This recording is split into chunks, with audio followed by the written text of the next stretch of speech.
up guys, it's Tekkerz Kid, and today, me and Dad will talking about how much football boots I actually have. And I've seen someone leave in the comments put, I don't know how a little kid has that many amount of boots. And I agree with you, it's a ridiculously amount.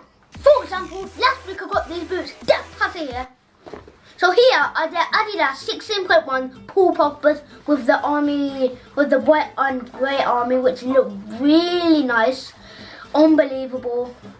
Sock feels nice. Same as the other popper ones. Then a week later, I got these. Dad, pass me. Oh, I can't catch properly one hand. So as you can see guys, these boots have the same print, but they're different boots because these are the popper ones and these are Suarez ones. Are they? Yeah, these are the Suarez ones, isn't it? I don't know. Suarez wears these ones. Does he? Yeah.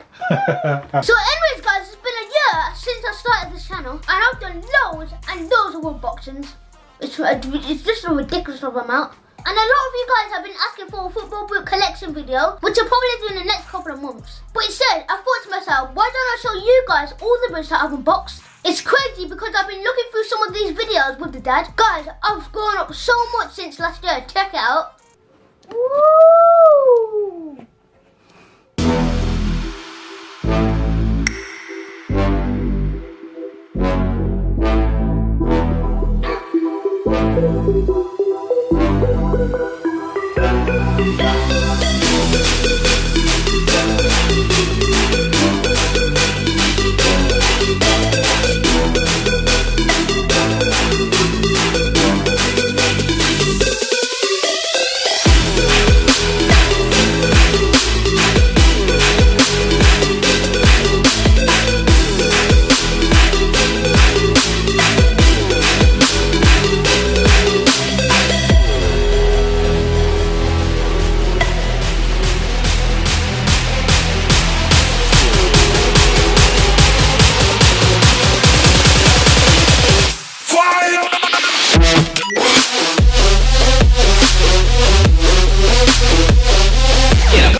I must say. Leave in the comment section below guys, which ones were your favourite? What are you shouting for? I remember people, there is a competition on my Instagram account. You can win your very own boots, your Real Madrid home kit, and a Nike football. Oh, a Nike strike football. Oh, I can't listen to the word strike. So head over to my Instagram guys and check it out. And today guys, it's Melo's birthday. Can you believe it? 13 years old. 13? A teenager. Melo is now a teenager. Can you believe it? No. It's absolutely crazy, isn't it? It's mad. He's growing up so fast. In a blink of an eye, he's going to be like 18. Since 2004 to 2017. When 2004, he was probably a month something years old. And now, he's 13. It's mad. This is mad. It's mad. So what are you going to buy for his birthday? I'm going to buy him this Hot Wheels drag race track that he really wants. Oh, really? You're whispering, yeah? You're whispering, but the stupid thing about it is, he's sitting right there. So I don't know why, Lorenzo, you're whispering, because you can hear everything you're saying. So tomorrow's video, guys, is going to be super exciting. We're going to be doing a rematch of the garden challenge, because in the last challenge, the dad cheated, so we got points in the face by Sienna. One more! One more! One more! It was so funny because after the dad had a toothache and that. So as I said, guys, we're going to be doing the challenge again to determine the winner. Also tomorrow, guys, I'm going to be giving you details of how you can win a competition. It's not my competition, it's Nicktoons. Do you know Nickelodeon? Anyways, guys, more details and that will be tomorrow. So I hope you enjoyed the video, guys. Don't forget to like and subscribe. I'll catch you in Tekkerz Kid out.